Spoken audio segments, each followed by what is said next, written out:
the life of God's righteous servant of Isaiah 53, chapter 3, gunshot. Shortly after I recovered from my knee injury, I moved to Fort Lauderdale, Florida. I was not happy about it at all. It turned out to be a lot of fun. I made some great friends and celebrated my 13th birthday. My only injury in Florida was having my front teeth shattered and knocked out, requiring caps, which was more of an ordeal than I would have imagined. We returned to West University in Houston after 2 years. My mom was not doing well at all, and it was getting close to her second suicide attempt. I was back with my old friends and did not have much supervision from home, and I failed ninth grade. I made my own decisions, and I rarely listened to others. After being set back a year at junior high school, I made a few new friends, which led to my next serious injury. My best friend was a Spanish-Italian whose father was from Sicily. And he kept a machine gun in a violin case in his office at the restaurant he owned, where his son and I were waiters. It was called The Godfather. My friend was the best pool player I've ever known or played with. An absolute natural. I will call him Antonio, but that's not his real name. Antonio's girlfriend was a Jewish girl. I will call her Rebecca, but that is not her real name. Antonio was a Catholic Christian. Rebecca did not practice Judaism, and Antonio did not go to church. I was a confirmed atheist, and we never talked about God or Jesus. Rebecca's father had foreclosed on a ranch about 8 hours from Houston outside of LaGrange, Texas, Fayette County. LaGrange was famous for the Chicken Ranch, which was an illegal brothel that operated from 1905 until 1973. The business served as the basis for the 1973 ZZ Top song, LaGrange, and the Broadway musical, The Best Little Whorehouse in Texas, as well as its 1982 film adaptation.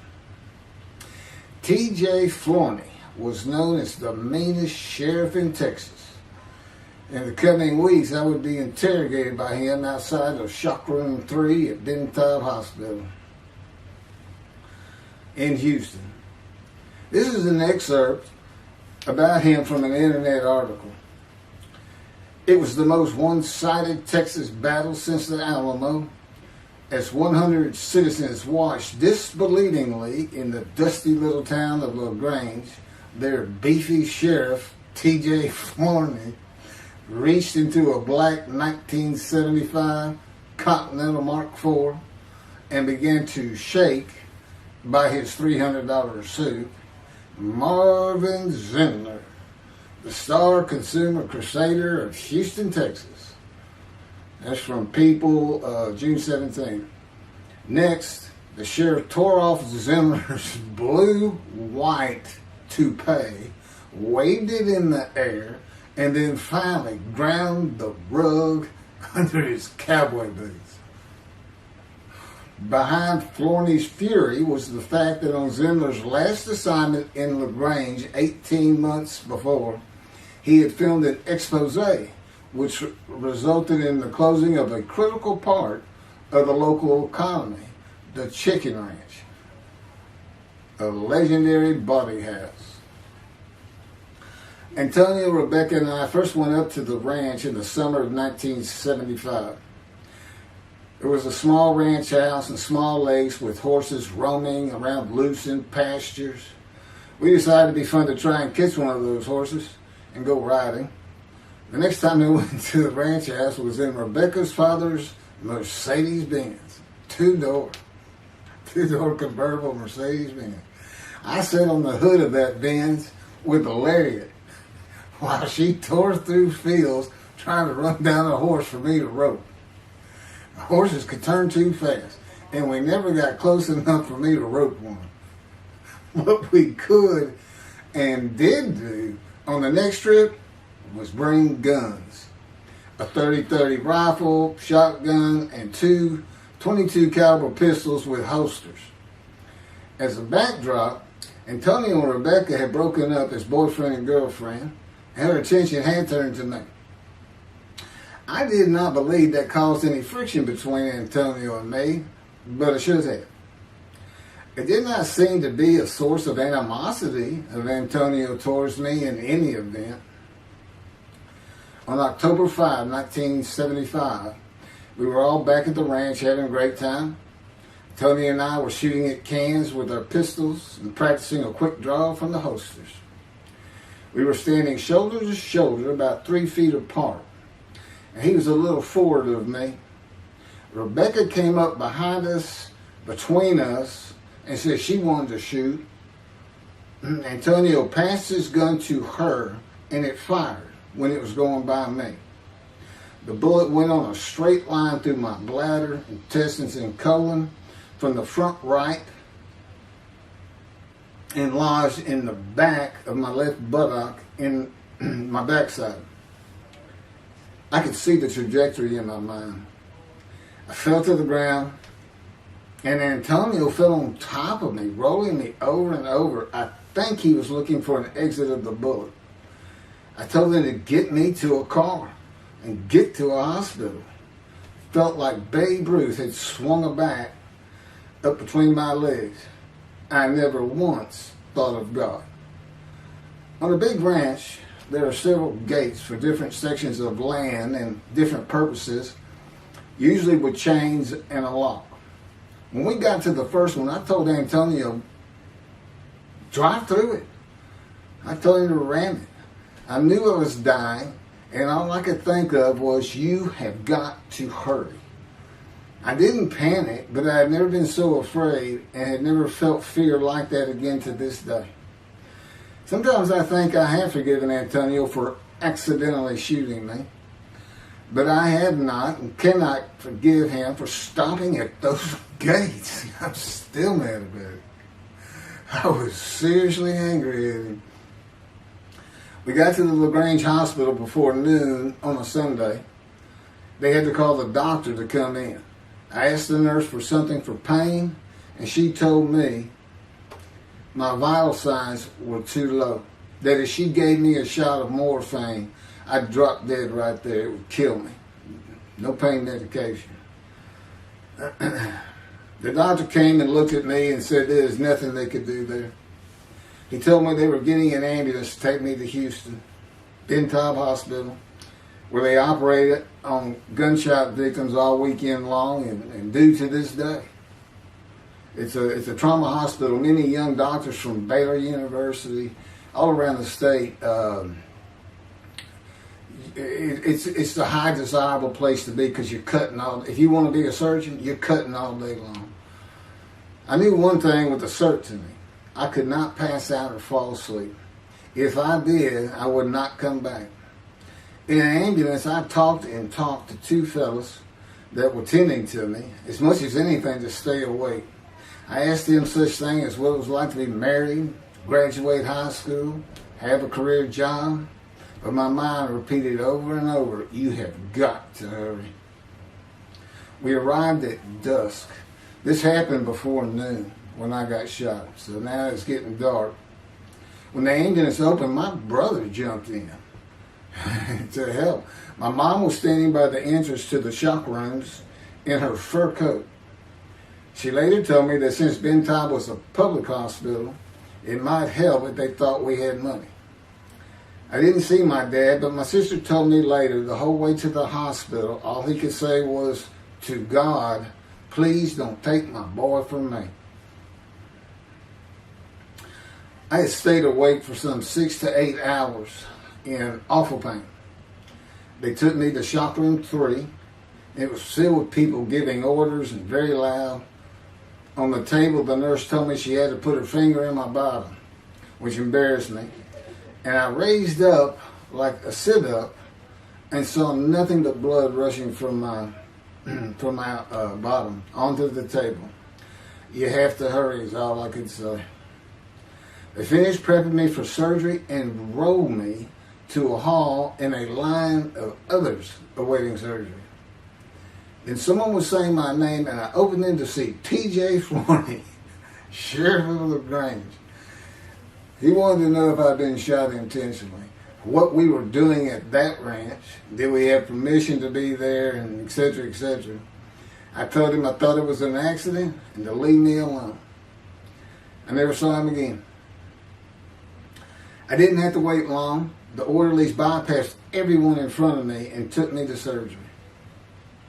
I awoke in a large room with about 10 beds on my side of the room and 10 beds on the other, with other patients, and I could hear moaning and crying here and there. It took a few moments to remember what had happened and why I was in there. I fell back asleep, and when I awoke, my dad was telling me he would have me out of there into a private hospital as soon as possible. It was the next day when they transferred me to the Methodist Hospital in the medical center, where they had operated on my knee, and I had spent weeks there. I had a hose with a bag coming from my bladder and a colostomy, an opening called the stoma, which is your intestine on the outside of your abdomen, with a bag over it for going to the bathroom.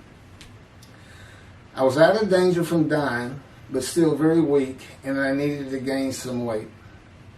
The track team was already getting together, running distance and cross-country workouts provided by the coach, preparing for track meets in the following school semester. I lived about a half mile from the high school. The day I got home, I walked to look at the track. It did not seem possible I could get back in shape. I was afraid to cross the roads to the school. I could not even trot to get out of the way if a car came my way. My insides felt like jelly, and I had been warned that too much physical exertion in the first 10 days could cause a stomal hernia, and my intestines to start extending from my body. I was homeschooled for the rest of the semester by a private volunteer tutor, and passed classes I probably would have failed. The beauty of that gunshot was that it changed me. I was never going to graduate high school, having failed so many classes. So I set up night school classes for the next and my last semester of high school. I was 18, soon to be 19, and a senior.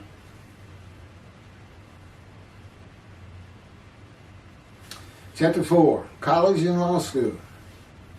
Before the summer of 1975, one of my best friends on the track team, who threw the discus and shot put in field events and was a senior, told me he wanted to do something big the coming summer before starting college at Louisiana State University, LSU.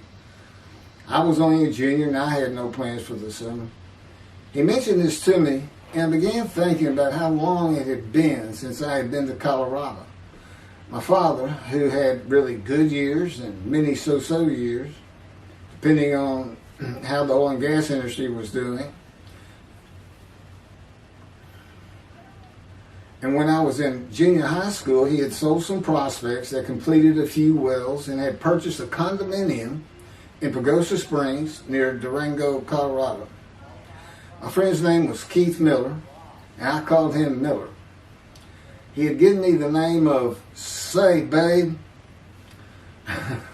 At one of our night track meets, I was running the 330-yard low hurdles, and the last turn was behind bleachers where the officials lost sight of us for a few moments. A runner to my left veered out of his lane into mine and took my hurdle, and I had to slow down and go around it, yelling, "Hey man, that's my hurdle."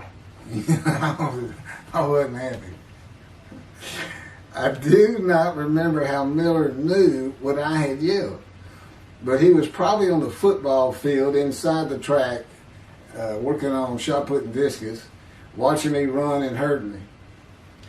I did not really know him very well at this time, other than he was the popular senior who knew everyone, in stark contrast to me. On the following Monday, I was walking down the halls between classes, and coming in the other direction was Miller, though I did not see him. Then as he was passing me, in a loud voice, loud enough for everyone in the entire hall to hear, I hear, "Say, babe, that's my hurt." Hence, "Say, babe." That began a really good and fun friendship, and I got to know the class I should have been in if I had not failed ninth grade. And because I was Miller's friend, I was immediately accepted by anyone he introduced me to. I found out about 40 years later on Facebook. I looked him up and we friended that he's Jewish, and particularly because of his brother. He's got an older brother, and they look just alike. Live up in Oregon. But I did not know that. It's not something we ever talked about. Just didn't think about it. I'm sure he wasn't observant at the time. I told Miller about my dad's condo and suggested we plan a trip up there and backpack in the Womanichi wilderness of the San Juan National Forest. I had hiked there while in junior high school with a friend and his little brother. I had a driver's license in my second year in the ninth grade. The prominent 13,000-foot peak is 10.7 miles from the town of Silverton, which began as a silver mining camp in 1873, and that is where I plan to take Miller.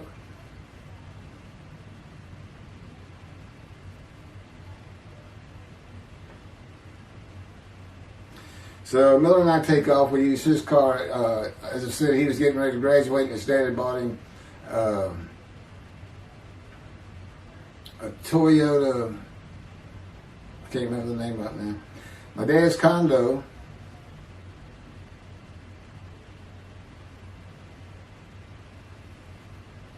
was about 60 miles from Durango, where a train depot is located that runs a train through the Womanichi Wilderness to Silverton. The train is an authentic, narrow-gauge, steam-powered, coal-fired, scenic railroad train ranked one of the top 10 scenic railroads in the world. It's something else. It stops twice in the same places to let off and pick up hikers and backpackers in the Animas Canyon of the Womanichi. At top speed of 18 miles per hour, it takes the train 3.5 hours to travel the 45 miles from Durango to Silverton. Oh, here it is. Miller had a new Toyota Celica. And after a day and late into the night, we made to Pagosa, slept, and we're at the train station before the first departure the next day. I don't know what the problem was, but the train was not going to run that day. So we couldn't get to where I wanted to take him. It's just too far. We decided to get a hotel in Durango and just head down the train tracks into the wilderness and explore an area I had never seen in with the maps. We got lost. And at one point we decided, let's just put these backpacks down and you go that way and I'll go this way. Well, we did that. We met back up, and then we couldn't find our backpacks. And we did finally find them. We slept that night, and we had a big black bear episode because we had left some food out on the ground, which we shouldn't have done. And but anyway, we ended up making it back, and we had one of the best party nights I've ever had in my life. We hit the main street in Durango, which is a tourist hotspot, and we hit every single bar. You could drink at 18 back then. It wasn't 21 as it is today.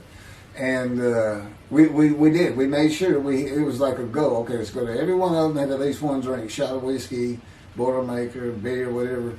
I can't really recall other than I knew I had been drinking the night before when I woke up. But we did. We hit both sides of the street. I don't know how long it took us and how many drinks we had, but we just had a lot of fun.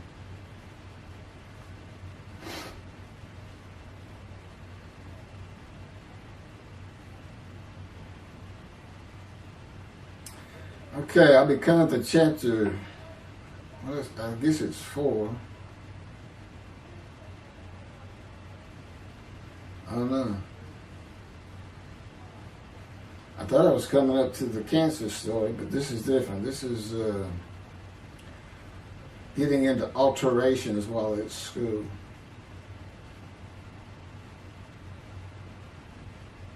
So anyway, I was shot on October 5, 1975, and by early December, so it's October 5, and then in early December, I had surgery again to put my intestines back together, which was, it was dicey. They kept telling me, we don't know if we can reattach. There's people like Bob Hope lived his whole life with one of these stomal deals, and it's just a horrible thing. But it was successful. They put it back together, and they removed my bladder tube. The girl next door, who I had never talked to other than to say hey or hello, and who also went to high school with me, had been coming over daily, and she agreed to be my girlfriend when I asked her a few months later. I did my night school and graduated last in my class, or close to it, of over 400 people.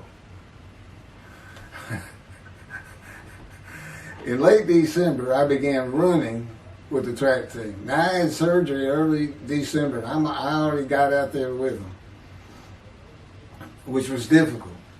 Pulling 2 tires on the cinder track, there's a rope, 2 tires, and you put a harness around your waist. I had to put mine high up on my shoulder.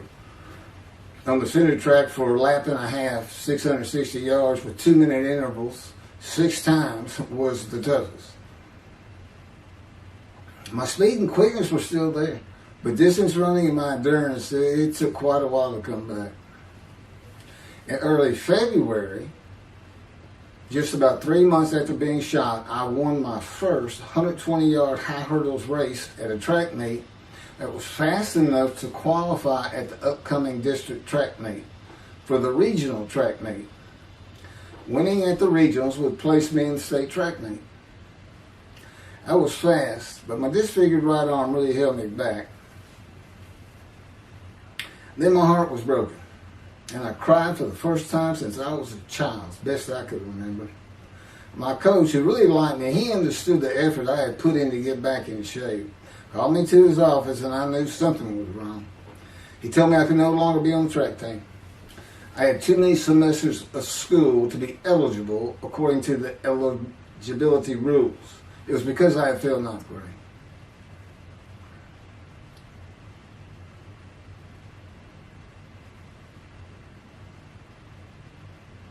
And of course, I had no one to blame but myself. Skipping school all the time, just not trying or caring about learning was why I failed. I was not lacking in intelligence and common sense, as many people thought of me. I could and often did read a complete science fiction paperback book during the school day. One day. I get them from my brother. I just sat in the back of each class and read my book, and the teachers always left me alone. I also was suspended from school a couple of times for fighting.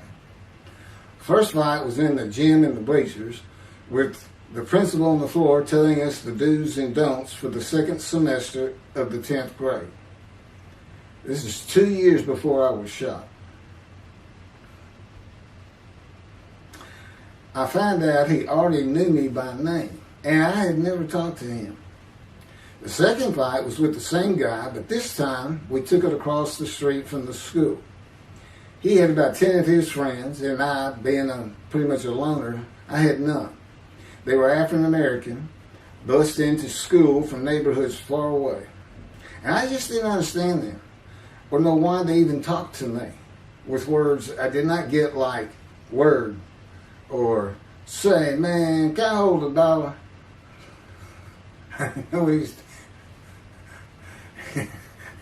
That is what started the fight in the bleachers. I hear from behind me, and one stood to my left, saying, man, can I hold $1? I turned around and just looked at him. And finally said, I did not have $1. Ordered with the principal, I undid my ponytail. Mind you, he's sitting right behind me, and I'm well aware of that. And I brushed my long blonde hair and then reached into my pocket for some chapstick for my lips. when I pulled my hand down with the chapstick, turned out I did have a quarter. Then from behind me, I hear, "Say, man, you said you don't have no quarter." To which I replied, turning around, "I don't have a quarter for you." The next part is kind of hazy. But I do know I grabbed him by the front of his shirt and threw him down the bleachers onto the students sitting below me. That is when the principal yelled my name and told me to go to his office. The next day, the guy and his friends were waiting on me when I got to school, and we fought across the street. The principal had told me not to get into any more fights, and this is the fight I got suspended for. I remember being in, after my suspension, being in the men's room smoking a cigarette in a stall, and a group of African Americans came in, and they were talking about the fight. What I remember was hearing, "That white boy went Muhammad Ali on him." My favorite fighter. I even saw the Ali Foreman fight in Kinshasa, Zaire, live in the Astrodome in 1974. And some of my best friends in high school were African Americans, mostly on the track team where we could get to know one another. I still had run-ins with the general population of the African Americans, who everyone just called blacks back then. I never used the N-word and thought they would help themselves a lot if they'd stop using it. Mostly I think they were angry at being bussed in from neighborhoods far away. In fairness to them, white kids did not seem to like me much either. So, yeah, I looked young even for my young age, and with my long hair, about 6 to 8 inches past my collar, I looked kind of girlish, and many people said that to me. One day a friend of mine told me what it was to him. You never smile and seem to be very angry, like if someone looks at you crossways, you're going to come after them, daring them to say something, like you want to fight. My next suspension for fighting began in middle shop, and it was all my fault. There's not a big deal to that.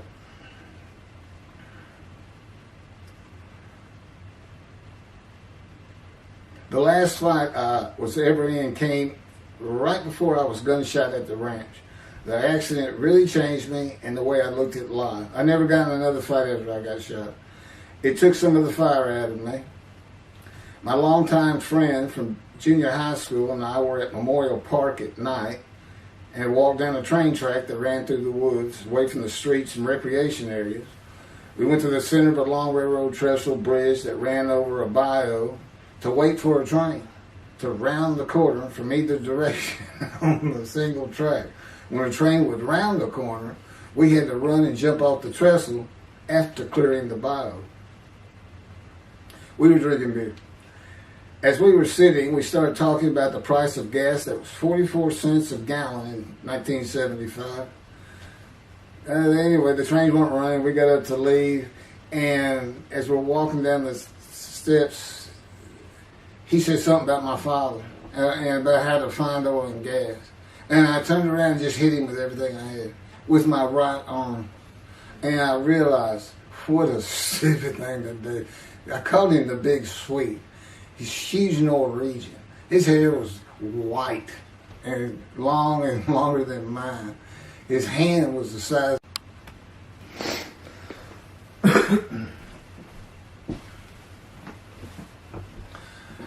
And I had nowhere to run. That was the really dumb part about it. I mean, I couldn't move. I couldn't use my quickness. I couldn't box as I had with the fellow across the street. And he just took one big swing. He's very athletic. Coaches all want him on the high school team, but he didn't want to. Football team. And but anyway, he hit me just one time. That was the whole fight. It was just 2 hits. My measly hit with my right arm. I let it fast, and I hit him where I wanted to hit him. Well, I say that. I didn't even think about it. But he just about knocked me senseless. I mean, I saw it red. And so anyway, that was it for our friendship. We just, although after I got shot, he and I got back together a little bit. But by that time, I had met Denise next door, and I wasn't going to be going out drinking beer at the trestle anymore. I was going to get serious, and that's when I set up my night classes and everything. The big Swede.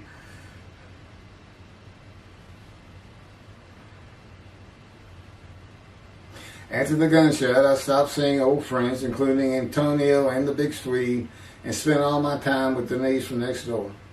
I knew I wanted to be someone who succeeded in life. My dad always told me when he was angry with me that with my smart mouth, I was never going to be anything but a ditch digger or a lawyer. While he said lawyer in a derogatory way, he got me to thinking I'd like to be a trial lawyer. I had to get into college first, and the only school I wanted to go to was Texas A&M University. Anyone who had ever known me would tell you that I was not even close enough to being smart enough to go to any college, much less Texas A&M. I would tell you I had never applied myself to the task of learning. Texas A&M denied my application. I called them and pleaded and argued, and finally admissions said that if I came for the summer semester of 4 classes and maintained a B average with no fails, they'd let me in. I did it, barely. I almost failed calculus to get a D. Just a quick thing on Texas A&M, because it relates to World War II, which always makes me think of the Holocaust, and how many Aggies were involved in that. Texas A&M enrollment began on October 2nd, 1876, and admission was limited to white males, and all students were required to participate in the Corps Cadets and receive military training. Many Aggies served in the military during World War II, with the college producing 20,229 combat troops. Of those, 14,123 Aggies served as officers, more than any other school, and more than the combined total of the United States Naval Academy and the United States Military Academy. During the war, 29 A&M graduates reached the rank of general. Texas A&M is more than a great university. It's the home of the Aggie family with a long history of spirit and tradition. And I'm going to pass through all that. You can read. I got all this from Wikipedia.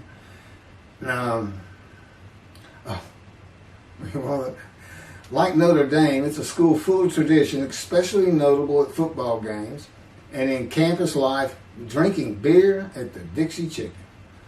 I had a good friend in what is now the Volunteer Corps of Cadets, and we've been shooting pool and drinking beer all night on the weekend, and finally left sometime after midnight. I walked my friend back to the quad, the Corps Cadet Quad, a large open area where people could gather, surrounded on 4 sides by dorms for cadets only. And I dropped him off at his room. Before he shut the door, he looked at me, and not for the first time, said, "Want to race?" He's fast. We raced many times. I said, yeah. Of course, we were pretty much, we've had a lot of beer. I said, yes. And he went to the end of the hall and took off at the other end of the hall. He was fast, but I was pulling away with just a few yards to go and hit the wall before I could stop and busted my chin open. Blood's pouring out everywhere. People opening doors. Look, that's what the little guy did to the tall guy. Taller guy. I also sprained my ankle. These are my injuries at Texas A&M. I also sprained an ankle so severely playing basketball with football players that I was in a cast for 6 weeks. Those were my only injuries in the 3 years at A&M. It was the gunshot that changed me and everything in my life. I married Denise when I graduated from A&M in '79, just 3 years after graduating high school. I went through it 3 straight years. Because I had those hours from the first summer, I just went ahead and went the next summer too. And I got out of it. And the average for most A&M students is 5 years. But I went through in 3. And of course that meant I never dropped a class, which also meant I had a low GPA, grade point average. And I didn't realize how important that was for admission to law school. I was denied admission from every school across the nation I thought I could get into. I did not know how my dad knew about South Texas College of Law in downtown Houston, but he made some inquiries and found out the dean was a graduate of Texas A&M. And we're known for helping each other. We set up an appointment with the dean. I told him of my rather intense home life and wayward ways, and that the A&M had given me a chance to prove myself as a capable student. You know, he hemmed and hawed, looked around the ceiling, and gave me the same opportunity A&M had. 4 summer classes, D average, no fails. I did it. I was terrible at chemistry and math, but it turns out I have good reading and comprehension. It's probably from reading all those science fiction books in school. I graduated in '82, and I did great on the bar examination. Keith Ellis McCarty, attorney at law. Who would have believed it? Which reminds me of verse 1 of Isaiah 53. Who can believe what we have heard? That's what any of my friends would say about me getting out of law school. Much less what's happening today. You go find somebody that knew me in high school, they say, who?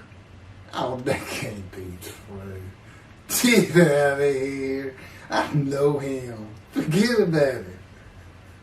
Chapter 5. 27-year headache. I'm going to pick up with that on another video. And then that'll be it. Some general comments. 5 and 6. I'm not sure what 6 is. Yeah, 27-year headache. I'll go ahead and mention God in one of these accents. I won't say anything about the dog who took a hard left between my legs, just about severed my knee, my leg at the knee. I won't mention that. Or hitting the big Swede on the track. Unbeknownst to me, my arm just took off. I wouldn't have hit him with my right arm. The things he has shown me. And getting gut shot. Yeah, I think I would have figured out, you probably shouldn't be hanging out with this fellow anymore if you're going to be talking to his ex-girlfriend in front of him. Little things like that, he controls my perception. Little things like that in my life to make sure I am the man of Isaiah 53. If anybody thinks I'm going to back off saying that, they're wrong. I have been through too much. My whole life is dedicated to this time, the day of the Lord. As a matter of fact, what about my day? What about my day? Well, he said, well, first of all, God's speaking with you and living with you. Most people say that's pretty good. I said, yeah. But anyway, here's something he's promised me that he lets me check out all the time. And I'm going to put on the screen.